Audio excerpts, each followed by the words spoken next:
I just don't think CJ is going to allow this to slip. And then also, is Najin going to be able to control their emotions from riding the wave of victory? So here we go. Ban, I mean, the Soraka obvious, ban? Right? I mean, if Najin has obviously prepared their composition around Soraka, they're going to shut that down. And a Thresh and Lulu ban, and there's Kossadin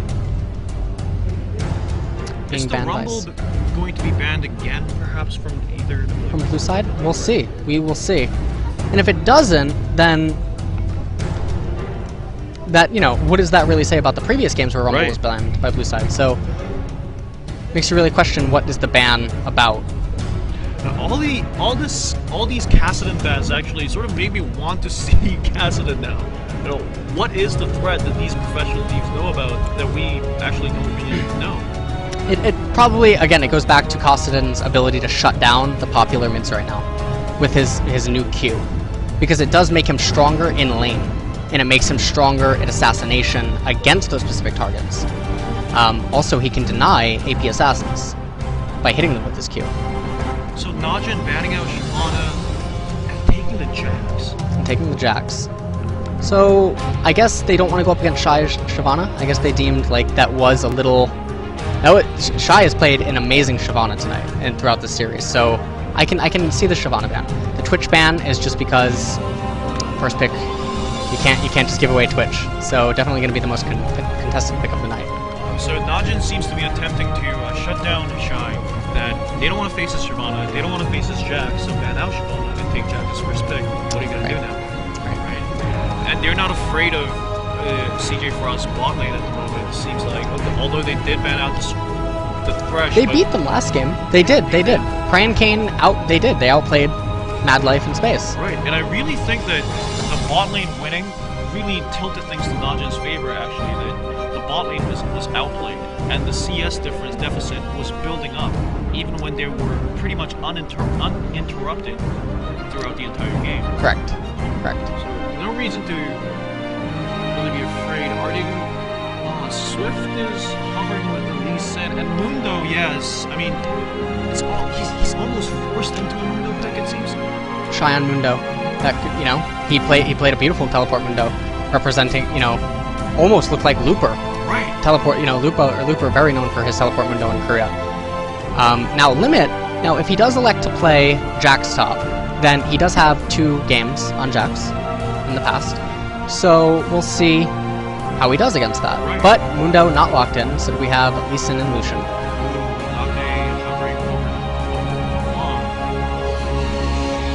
On cover coming in. It looks like they're discussing it right now. Right.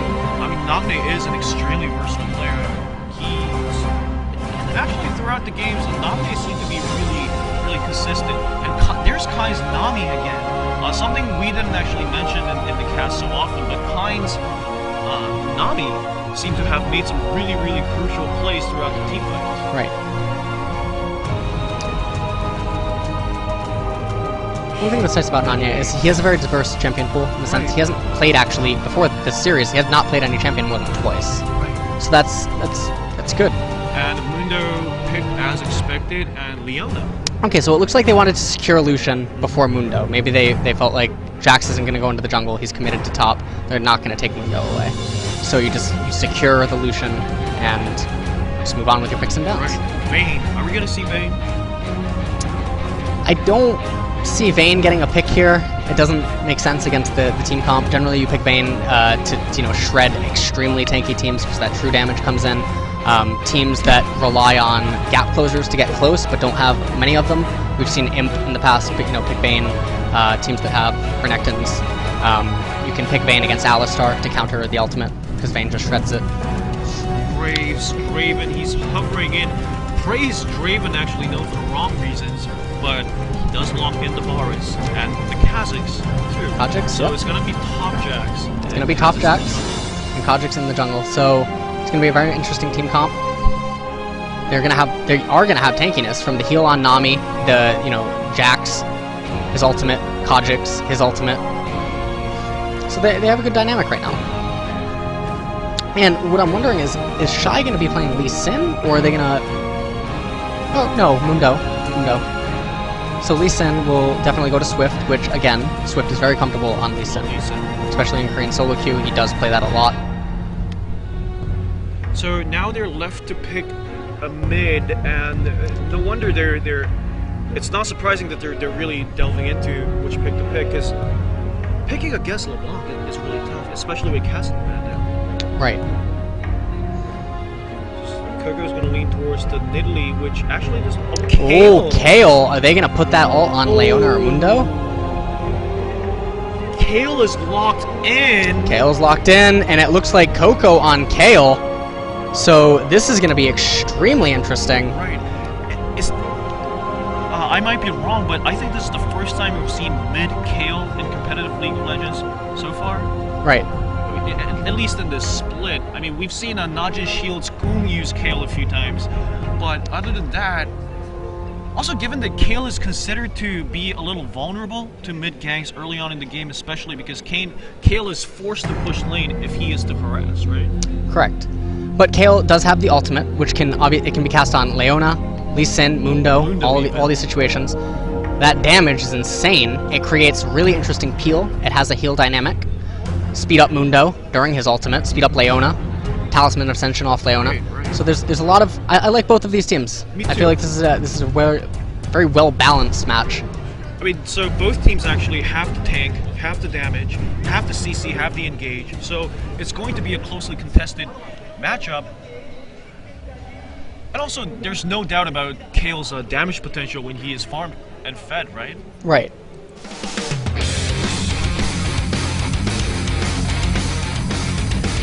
So, we are moving on into the game of this matchup, which is CJ and Frost and Najin Black Sword. If Najin wins this game, they're going to force the game 5. But CJ would probably not want to go to game 5 since they can lock down the matchup in this set. Right. So again, it is ace point for CJ. Match point. Right, again. And Mad Life on Leona, actually, I question. I have some. It is a comfort pick. It is a comfort pick for Mad Life. We've seen him in OGN. Beautiful ultimates on his Leona. So Mad Life, definitely very scary on that. And then again, he does like to play champions that get in your face. Doesn't care if he dies, as long as he gets that CC and his team wins the fight. And especially with Kale's ult coming in and Kale's heal also. Right. And the fans are excited. I mean, we are excited too. We actually anticipate a bit of a dull matchup, a dull ending to this match, but Najin is not going to let them down easy. Again, Mad Life starting with all wards. All wards, again. So that very control style coming out of Mad Life. And the slightly greedier style coming out of Kayn. So you can definitely see a discrepancy in their picks. And also what's very interesting about Kayn is, before this, he had extremely similar to picks Mad Life. But throughout the duration of this match, he's picked champions that are very unconventional on him. And that may have thrown CJ off a little bit.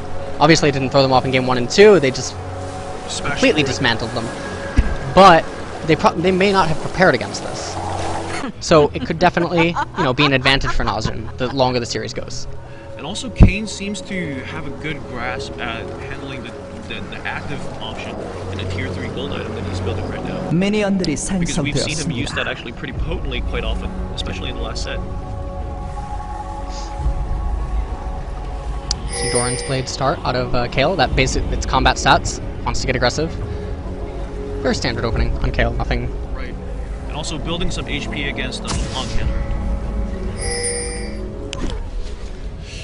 It'll definitely be interesting to see what Coco elects to build as his first item in the LeBlanc matchup.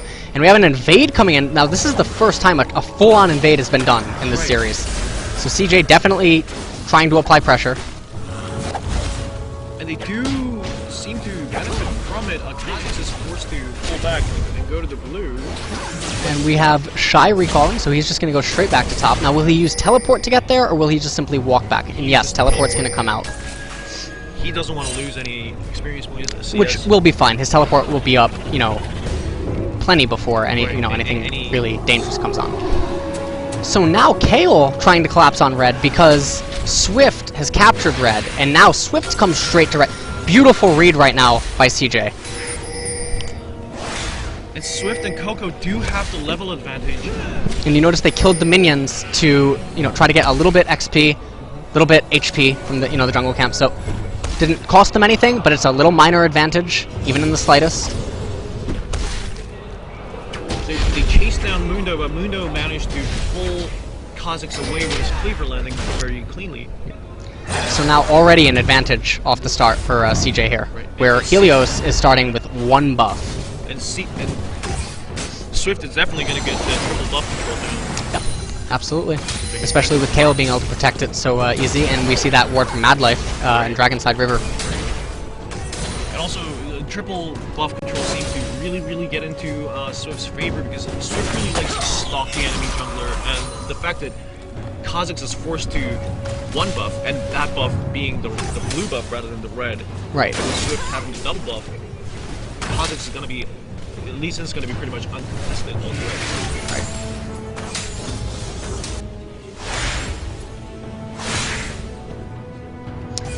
So we have standard lanes going on right now.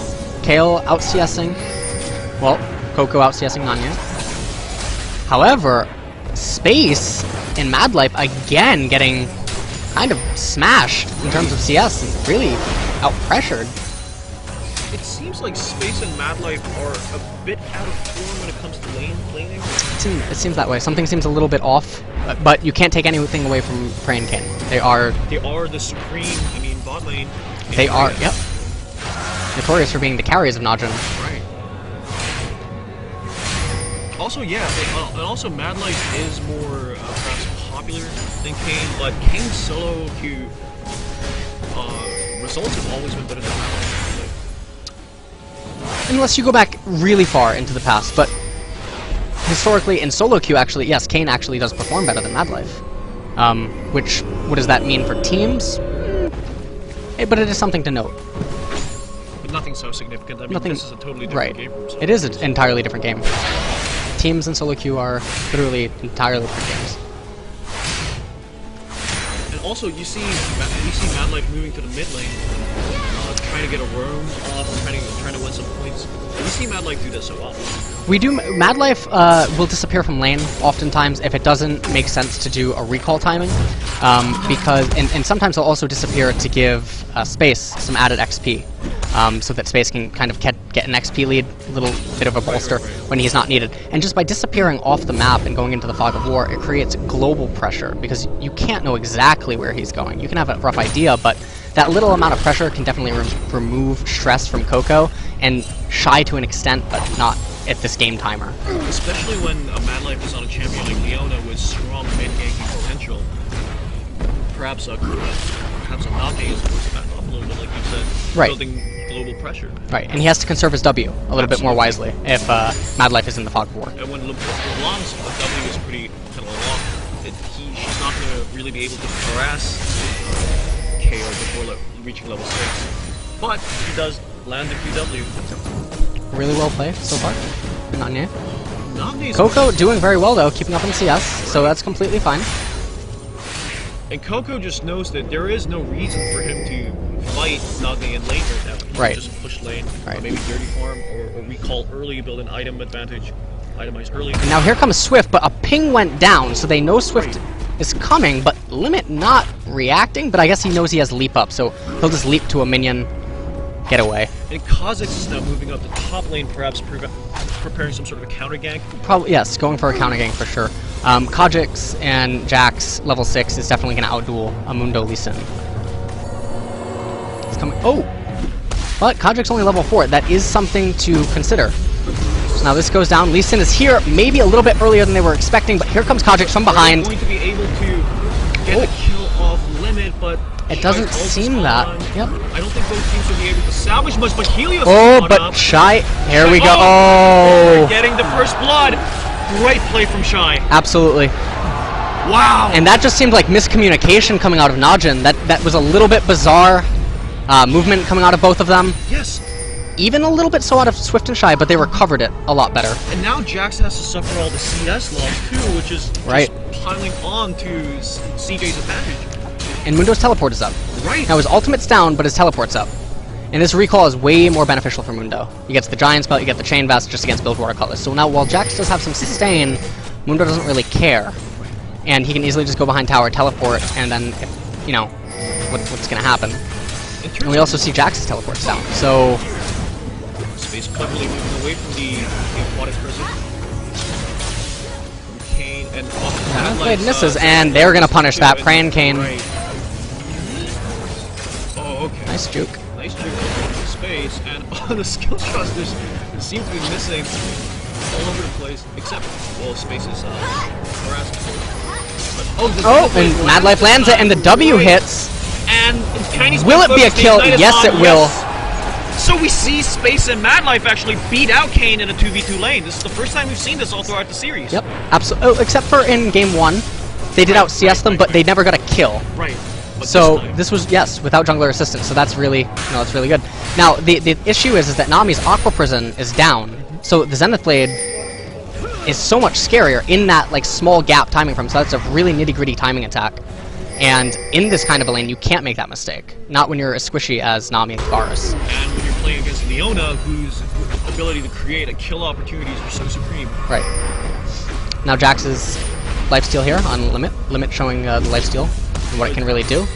But Shy just presses R. It's a good letter. That's why laning against Mundo must be so frustrating too. Limit just maybe took in a little too much damage. This is getting a little too much damage, right? However, it looks like Space got caught, but Mad Life. Excellent save. And here comes Swift. Space getting caught a little. I find this puzzling, but his flash was down and his E was on. Right, right. So it makes sense, yeah. But he wasn't even in the bush. Exactly. So it's alright. And I wonder why Kayle and Lee Sin weren't able to back up that quickly to the bot lane, given that it was time for Kayle to have the blue and they could just travel downwards. And wow, Nane is so ambitiously traveling flash forwards. Oh! Wow, a great Nanya says from no, Nane. thank you. Wow. How often do you see that? The mid laner stalking the jungler and getting a kill off him? That is beautiful roam timing. And will they be able to capitalize with anything off it? This looks like Helios is going to pick up his red. He'll probably get 6 off this. And Shy, oh, he has ultimate on, but will it be a... Wow! Flash coming out of Limit. Before you become... Oh, but Coco! Helios got blows deleted. for blows in every lane. Wow, this but double buff now on Coco. Right. This is really scary because Nanya is out of mana. And especially with... And with Helios being dead, Nanya can't get blue buff right now. So there is a huge timing window, and with how Coco can shove this lane, now if Nanya elects to get blue buff, the tower is going to take a lot of damage, and Helios is not in a position to really do anything right now. And watching the OGN games and the NLB games, right, Swift going into the blue buff invade, Jax knows about it. And Jax knows about it. Will Swift get it in time? And just ward out? Yep. Ward out, right. Oh. From watching so many OGN and NLB games, I'm noticing that the team that controls the opponent's blue buff really seems to be able to snowball. I mean, how... It's a frustrating situation with mid laner, especially when the opponent mid laner has double buff. Absolutely. Oh, and a teleport. Oh, teleport. And it looks like... Looks like Space is caught. He's not going to be able to escape this. So Najin, so Limit, and now they're going to capitalize on Dragon. Shy can't, and Shy doesn't have teleport, so this is absolutely perfect timing. Now, Swift elects to recall. They don't need LeBlanc for this, so Kayle is going back anyway. They're going to give away the Dragon. And now Najin takes the gold lead. And they're electing to push away the top tower to mitigate the damage slightly. And that teleport from Jax, though, that was something we've seen from Shy in the previous sets, but Limit showing that he's capable of that as well. Yeah, it was a very good gank opportunity. I'm not sure if Mad Life and Space knew that the ward was there. If they did, it's a little bizarre how they were playing that, considering they could know his teleport was up, because they saw his last one, so they easily could have had timers on it. I'm a little... Why didn't they just kill that? But, alright. No, that could be on purpose. The tower not getting killed, that could be on purpose. They could want Limit to have to stay in that lane, and it could create false safety. Instead of Jax going in and beating himself with so many kills, I mean, also the fact that Kayle is a little vulnerable to ganks, even with her ult. Kayle's a little bit vulnerable to ganks, and it also matters if Nanya can land the silences properly and how fast they can delete Kayle. But we also see the issue that's arising is Kayle can dirty farm, and LeBlanc really can't. Unless she So, uses her ultimate, but that's a waste. and it's starting to show its head if you look at the CS. Right. And Oh. nice juke there. Oh, but perfect. Maybe Mad Life committed a little too much. He's not going to be able to escape that. And Helios just dealing damage on space, push him away. Will they be able to push the bot tower away? Push the bot tower? Absolutely. They're going to take the spot tower because we look, Mundo doesn't have teleport, there's no aid coming. Culling coming down, but Prey and Helios know that. We're just going to eat a few bullets, take this tower, ward the bush, you know, in case Swift or anything's around, but I think they know that Swift is up on the top left-hand side. Right, and perhaps Swift is moving over there to somehow get a kill off Jax maybe, but Limit is not having any of that. Now Nanya getting forced back into mid.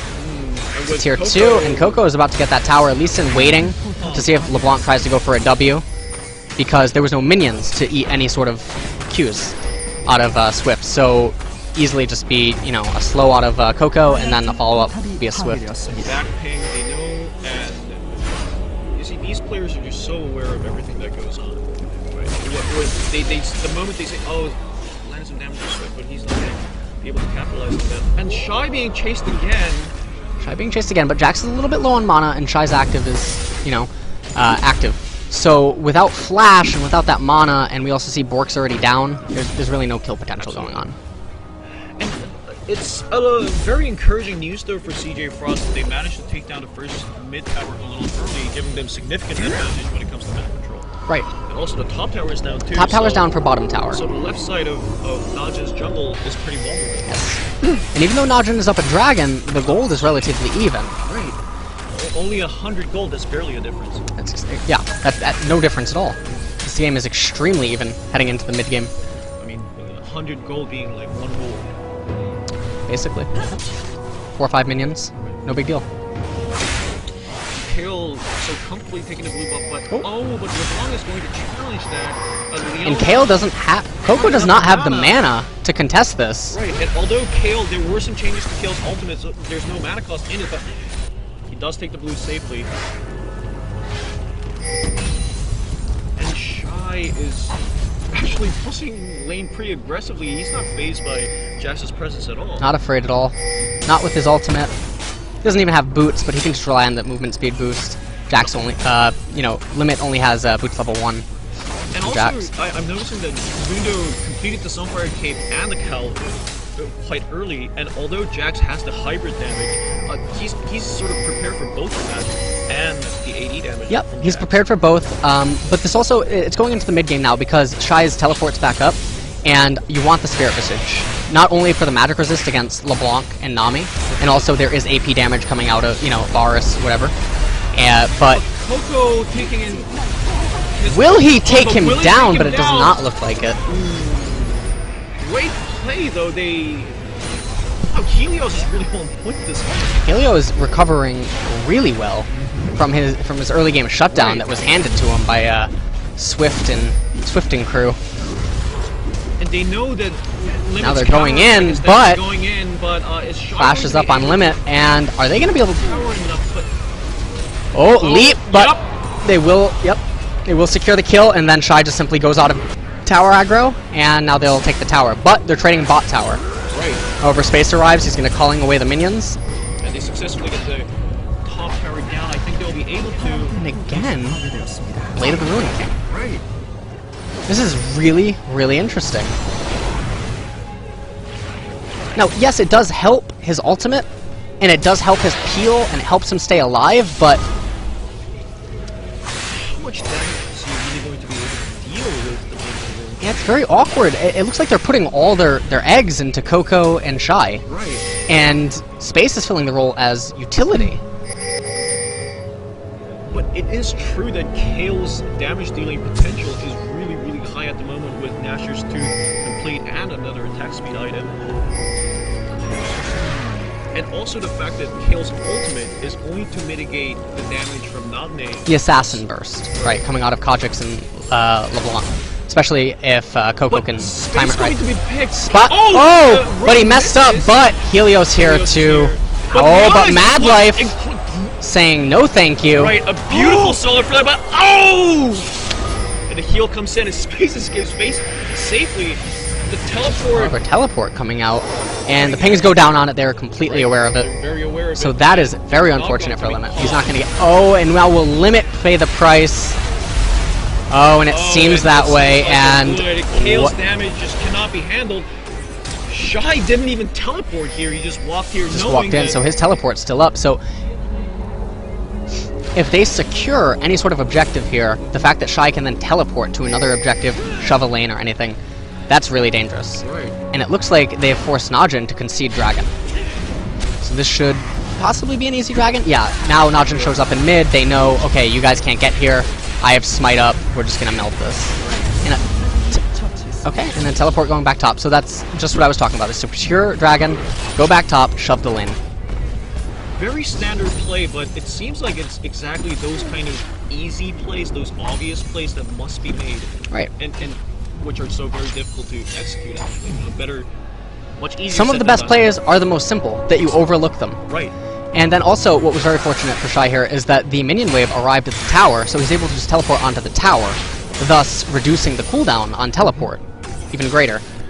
With the recent summoner spell changes, right? I mean, are you going to adapt fast enough? It seems like actually both teams have adapted, and so this is really going to be a contest of really who's going to be able to outplay. It looks like Nanya is about to get caught, and nope. But the ward will see. The ward will see him. So they have an idea of where he is, and Coco is just going to farm up here. Get even further ahead. Look at the CS gap. And now we see the gold gap is starting to be decided. Now they're both even on dragons. Now, CJ is up on towers, which is fine. But the CS is really starting to tell the tale. Look at Mundo versus Jax. Look at Kale versus LeBlanc. Now, yes, Prey and Kane did outlane Mad Life in Space. But the CS from the other lanes are just starting to tell a story. Also, it's not like Lucian is so completely denied to a point of irreparable damage. Measures, right. He's going to. I think he's going to be able to complete his Trinity Force much earlier than he did in Game 3, at least. But I really must. I'm really having a hard time understanding the BRK build, the board build. He's went to this. I know that a lot of professional players prefer the Bloodthirster. Bloodthirster or Trinity Force, and there is a lot of rules that go into how you build it, and not just team comps, but how the lane's going, color. Right. But I've never seen Bork first, so this is. I would love to, find out the reasoning behind it. I mean, I remember when Lucian first came out, the reason why he was so underrated is because most players chose to build Bork first, but they moved away from that build, but now we see Space going back to it. I wonder what this is really. We spark the ward over there. I can see it as a second core item, especially on mid Lucian.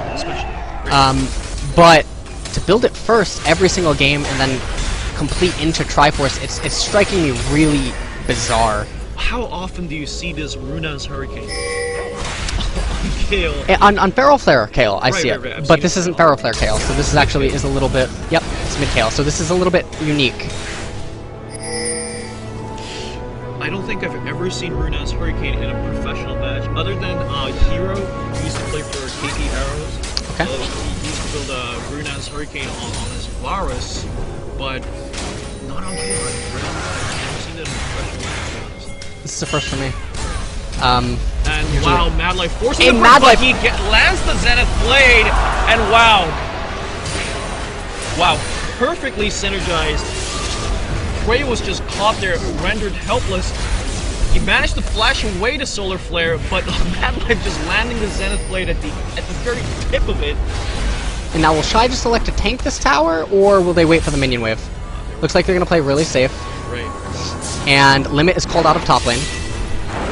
So Mad Life is going for the wards. That is not the greatest tidal wave.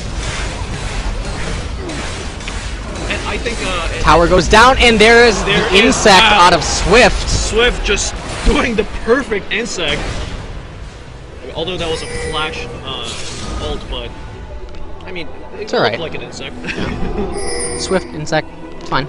Same name. We'll call that the Swift from now on. If he flashes back at it. It's all talking about doing the insect. It's incredible how players just game. Oh, but Najin Najin getting caught out by Kale. Kale flashes for it. Wow. Coco is dominating again. They're not going to be able to finish Swift off. And now it's just falling apart. Right. CJ seems to have the ball rolling. Their team is scaling way harder. They're up 4K gold. They have map dominance.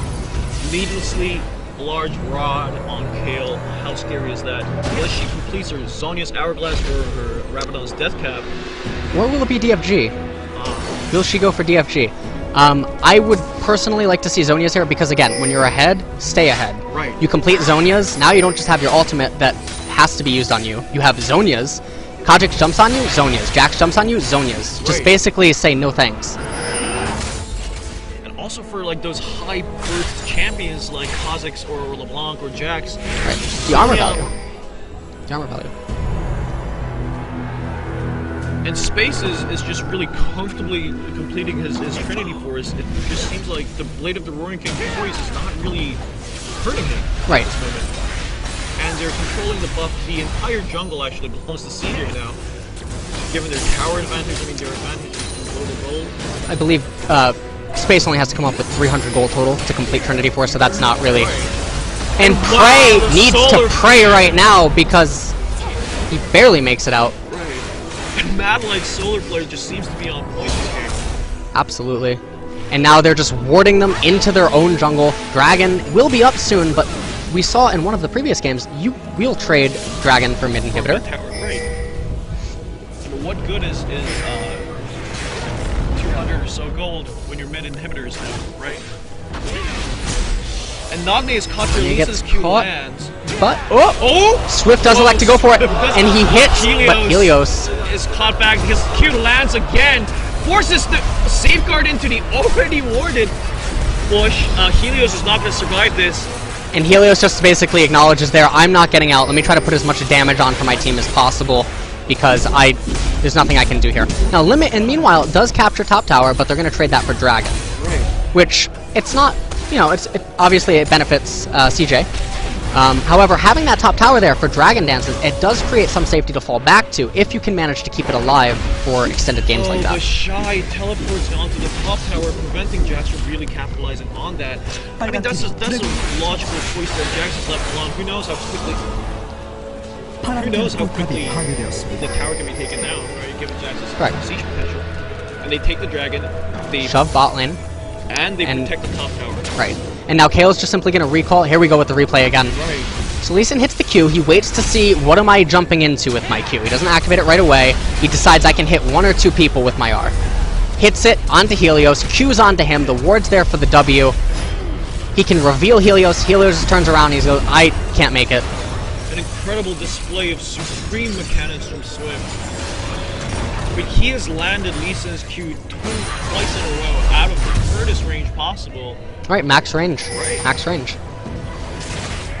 The mechanics of these players are simply incredible. I mean, it used to be that the Faker was pretty much only one capable of landing all these plays, but now it seems like mechanics are almost a given if you're going to play in top-tier teams. Absolutely. As the game keeps evolving and as metas keep shifting and as things just start getting more and more nitty-gritty, and it becomes that much harder to stay above the rest of the tiers, everyone's being forced to find a way to make them stand out. And earlier we were talking about doing the Insect. The Insect used to be a play that exclusively belonged to Insect, but now we see some lower ELO players doing the Insect as well. I mean, Absolutely. You can expect that out of a lot of people, and even in Korean solo queue at lower LOs. Because they take it serious. They want to perfect these mechanics that they're seeing pro players do, OGN, NLB. Now here we have a Baron. And Limit does have teleport up. It looks like he's coming in. Mad Life is here for a perfect... And Baron is just... melted. Oh my goodness! Incredible solar flare from Mad Life, catching 3 of them at the same time. That is as good as a Leona all can get. Absolutely. Mad Life is just on form. In churches they say Amen. In Summoner's Rift we say Madman. Incredible play from Mad Life. Prey is caught there. He can pray, but he can't escape. Oh, the Q lands again. Swift really showing his ability on Lee Sin tonight. This is absolutely beautiful. It's also hard to really see who's carrying the game because all of CJ's players seem to be on point this set. Yep. Shy, every single game with really high CS, always outlaning Limit in terms of CS. And here it looks like, will this be the death push? KO! Coco trusting that ult. Trusting that ult. Right. Gets away. Double kill. Goes on to Swift. Swift is just literally swiftly shoving all those And towers. Shy saying towers are nothing to me. Right, I'm not gonna die here. I'm a zombie, and look at this. The crowd is going wild. It looks like CJ is gonna push for the game here. Do they have the damage? It seems so, but Najin not conceding yet. I mean, almost goes down. Swift, the tower is melting. And it seems like your NLB are we going to see champions, the newly anointed NLB champions? CJ Entus Frost wins the series 3-1 in absolutely dominating fashion. Absolutely deserved. Taking out K in the semis and then advancing and taking a convincing 3-1 victory over Najin's Sword. So Najin they look happy. Come back in set 3, but CJ was not going to have any of that in set 4. I'm sure Najin is a little disappointed, but they're going to. You can't be. They did well. They did well in Game 4. They got outpicked Game 2 very hard. They couldn't really do much once they fell behind. And to give Helios credit, in that game, he recovered really well on Kojix, considering his opening. That was a really impressive display of skill. They did lose the match, but they have much to look forward to. Yes, absolutely. Really looking forward to see these players ascend again into OGN and see their games. Interesting reaction from the players, though. We see the bot lane players frowning a little bit, whereas the mid jungle and top, they seem to be really happy. Perhaps they're a little aware of their performance, because the bot lane performance wasn't really optimal, except for Mad Life in Game 4. Right. Shy is just... In Space, uncharacteristically, throughout a lot of the games, had very low CS counts. Right. So he wasn't, you know, getting carried per se, but Shy and Coco really put on a show, and Swift especially in 2 of those games really put the hurt. Right.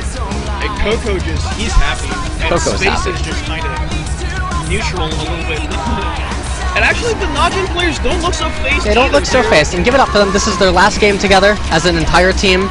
They did really well. They made it to the finals. They took down KT. You can't take that away from them. And Limit and Omni, I mean, I'm already excited for the next split. What are they capable of? You know, how are they going to play in KT bullets, right? Limit showed a very interesting, diverse champion pool. He showed an ability to play 2 very contrasting champions, Jax and Soraka. So that's a very talented player overall. And again, you can't be sad about losing to this team. Right. I mean, their performance tonight was just something special. It's unbelievable. I mean, I think this performance alone will be able to convince so many of our international fans, especially, how this team managed to beat out SKT